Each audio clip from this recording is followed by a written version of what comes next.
अफवाह नहीं फैलाया जा रहा है। कुछ लोग जो है साजिश कर रहे हैं कि आयांश बचना नहीं चाहिए। दुश्मनी उन लोगों का बिहार से। बिहार में जब तक भ्रष्टाचार रहेगा तब तक उन लोगों का दलाली नाम का दुकान जो है ना, दलाली नाम का धंधा जो है ना, वो चलता रहेगा। कि मनीष कश्यप अगर 20 दिन से वहाँ पे रुका है तो 1000 रुपये के हिसाब से 20,000 उसका हो गया। कुछ लोग जो है ना अपने आप को पत्रकार कहते हैं, वो लोग चाहते हैं कि पत्रकारिता में दलाली जब तक बनी रहेगी तब तक हम लोग दलाली करते रहेंगे। आपको कितना पैसा मिला है यहाँ पे आए हैं? हम तो आए थे खबर। स्वास्थ्य मंत्री जो हैं अभी वर्तमान समय में, उन्होंने बोला है कि 50 बच्चे बीमार हैं। यहाँ पे तो मर्डर केस में बेल मिल जाता है, मिलता है कि नहीं? ईमानदारी से बोलिएगा।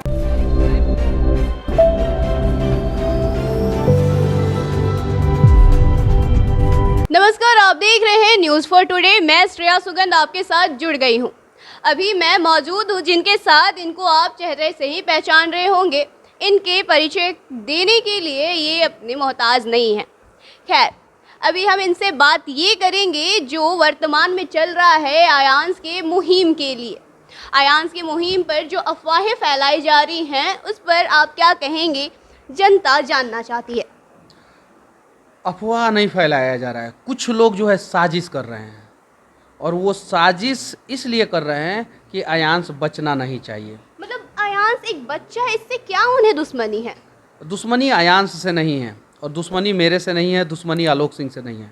दुश्मनी उन लोगों का बिहार से है। बिहार जब तक बर्बाद होता रहेगा, बिहार में जब तक भ्रष्टाचार रहेगा, तब तक उन लोगों का दलाली नाम का दुकान जो है ना, दलाली नाम का धंधा जो है ना, वो चलता रहेगा। 800 रुपया का खर्चा मांगने वाले लोग अपना पत्रकारिता का दुकान पर डे 800 से लेके 1000 रुपया लेकर कमाते हैं। तो वो लोग इस हिसाब से जोड़ ले रहे हैं कि मनीष कश्यप अगर 20 दिन से वहाँ पे रुका है तो 1000 रुपये के हिसाब से 20,000 उसका हो गया। आप अगर 2 दिन आई तो 1000 रुपये के हिसाब से 2000 आपका हो गया। और 20 मीडिया चैनल वाले यहाँ पे आए तो 1000 रुपये के हिसाब से उनको पर डे मिलता है, चूँकि वो लोग उसी लायक है। तो इसलिए वो अफवाह फैला रहे हैं कि जो उनको, वो गए थे घर पे, 800 रुपया नहीं मिला, और वो बिहार को बर्बाद करना चाहते हैं, बदनाम करना चाहते हैं, और बदनाम करके धंधा चलाना चाहते हैं। मतलब ये जो बिहार के ही वो पत्रकार हैं जो कि बिहार को गर्त तो में बिहार में ना है, जो बिहार में गुंडाई करता है वो जानता है कि प्रशासन सिस्टम जो है ना थोड़ा सा लाचार रहेगा तो हमारा गुंडाई चलेगा। तो वैसे ही कुछ लोग जो है ना अपने आप को पत्रकार कहते हैं। कुछ लोग, वो लोग चाहते हैं कि पत्रकारिता में दलाली जब तक बनी रहेगी तब तक हम लोग दलाली करते रहेंगे। पत्रकारिता से दलाली खत्म हो जाएगा। आपको कितना पैसा मिला है यहाँ पे आई है? तो ईमानदार, हम तो आए थे खबर देने। तो पैसा मिला? अब पैसे क्यों? खबर के पैसे थोड़ी हम लेंगे। वो लोग वो यही करते हैं, और वो लोग ये करते हैं, उन्हें पैसा मिलता है, वो लोग पैसा लेते हैं। आप अगर फ्री में खबर दिखाइएगा तो 2 चीज़ करेंगे। बेईमान लोग सीधे से ईमानदार लोगों को बेईमान साबित कर देते हैं। अब उनके पास एक ही तरीका रहता है, या तो वो फील्ड छोड़ दे या बेईमानों के श्रेणी में खड़ी हो जाए। अब आपके पास भी एक ही रास्ता होगा, या तो आप आयांश का मुद्दा कवरेज करना छोड़ दीजिएगा, या तो आप भी जो है उन लोगों की तरह दलाल बन जाइएगा। तो हमें लड़ना है, और ईमानदारी से लड़ना है, क्योंकि हमें बिहार को बचाना है और बिहार का भविष्य संवारना है। बिहार को बचाना है, और उससे पहले हम एक पत्रकार हैं, और पत्रकार की जो भूमिका होती है, जो नैतिकता होती है, उसे भूलना नहीं चाहिए। इसके अलावा हम आपसे ये बोलना चाहेंगे या पूछना चाहेंगे कि भारत में इससे पहले 2 और बच्चे थे, एक आयांश नाम का ही बच्चा था। नहीं, अब इस पे भी कंफ्यूजन है, क्योंकि पहले तक ऑफिशियली डेटा 3 था। लेकिन स्वास्थ्य मंत्री जो हैं अभी वर्तमान समय में, उन्होंने बोला है कि 50 बच्चे बीमार हैं। जरा सोचिए, आयांश का मुद्दा उठाया नहीं जाता तो स्वास्थ्य मंत्री ये बात, मैं पहली बार आपके न्यूज़ चैनल पे ये बात बोल रहा हूँ जी, हमें पहली बार पता चल रहा है। हाँ, तो आप यानी गलत हैं जी, क्योंकि आपको पहली बार पता चल रहा है। यानी आपको फांसी पे चढ़ाना चाहिए। ये चीज़ें है। वैसे ही लोग मेरे साथ कर रहे हैं। मुझे भी पहली बार पता चला आज कि स्वास्थ्य मंत्री बोले 50 बच्चे बीमार हैं, और 50 बच्चे बीमार हैं यानी कहने का मतलब है 50 बच्चों को मरने के लिए छोड़ दिया जाए?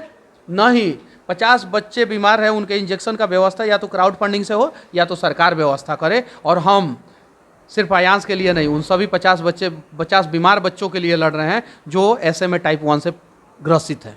अच्छा, ये जो 50 बच्चों के बारे में ब्यौरा जारी किया गया है, इसके बारे में आप थोड़ा और डिटेल बताइएगा। ये किस रीजन से? अगर मुझे आप आधा घंटा का समय देती तो मैं इसका पूरा स्क्रीनशॉट और फोटो मेरे पास आ रहा है अभी, और मेरे आ चुका है। मैं अपने मोबाइल में दिखा दूंगा और आपको दे दूंगा, आप वीडियो पे लगा दीजिएगा कि ऑफिशियली डेटा सरकार का 50 है। अब सोचिए कितने बच्चे बीमार होंगे, 100-150 बच्चे बीमार होंगे।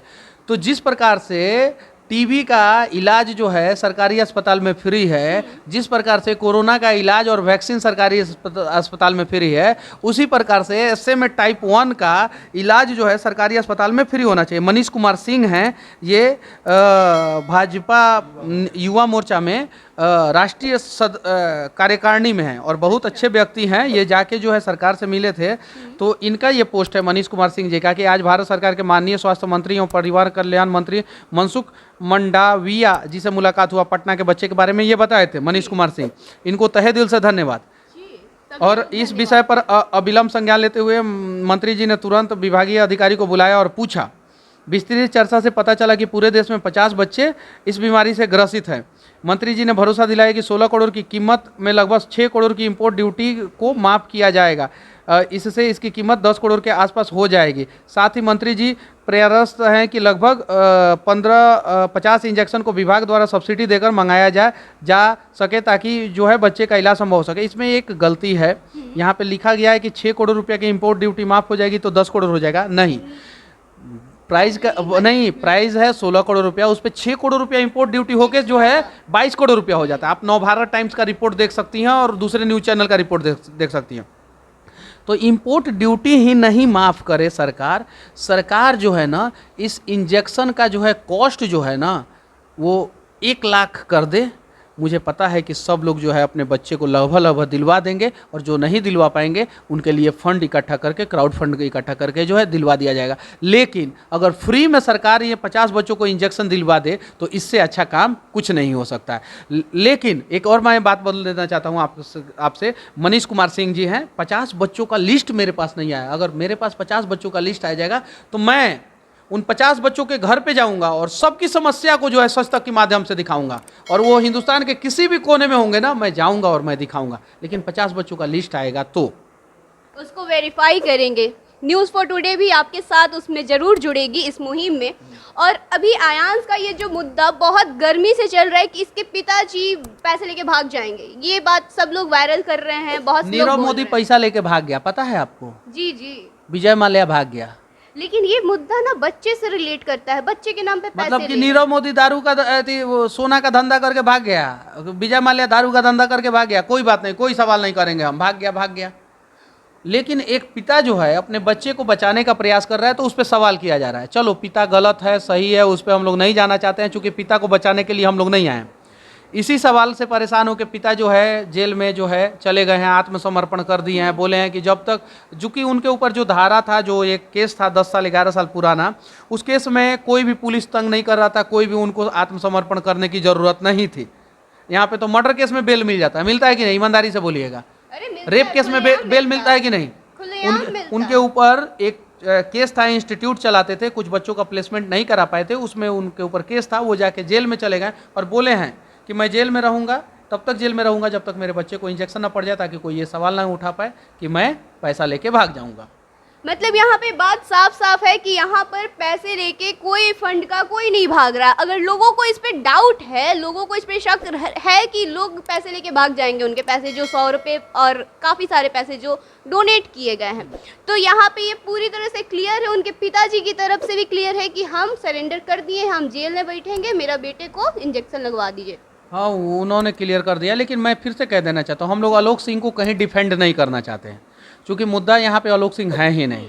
बात हो तेजस्वी और तेज प्रताप की तो लालू प्रसाद यादव के बारे में चर्चा नहीं किया जाता है। बात हो अखिलेश यादव की तो मुलायम सिंह यादव के बारे में चर्चा नहीं किया जाता है। बात हो राहुल गांधी की तो इंदिरा गांधी के बारे में चर्चा नहीं किया जाता है। और अगर जो है हम लोग जो है इस प्रकार से भटकते रहेंगे तो शायद ये बच्चा मर जाए, और मर जाएगा ना तो हम लोग अपने आप को माफ़ नहीं कर पाएंगे। बिल्कुल, इस बच्चे का जो चेहरा खिलखिलाता हुआ चेहरा अभी हम तुरंत देख कर आए हैं, ये हमारे जहन में इस तरह बसा हुआ है ना कि अगर सही में कुछ हो गया ना तो हम शायद खुद को बिल्कुल ही माफ़ नहीं कर पाएंगे कि हमारे मुहिम में कोई कमी रह गई होगी, लोगों को हम जागरूक नहीं कर पाए होंगे।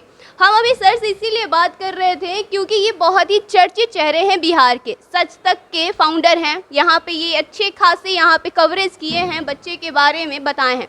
हम भी यहाँ पे जुड़े हैं, बच्चे की हकीकत आपसे रूबरू करा रहे हैं। आगे हम आपको और भी तमाम जानकारियाँ देते जा रहे हैं, लेकिन कृपया करके आप अपनी सूझबूझ का प्रयोग करें और बच्चे की जान की परवाह करें। क्योंकि एक बार ये जान चली गई ना तो कितना भी पश्चाताप की अग्नि में आप जल जाएं, लेकिन जान वापस नहीं आएगी। तो अपनी सूझबूझ का प्रयोग करें। चलते हैं, हम फिर मिलेंगे आपसे। धन्यवाद।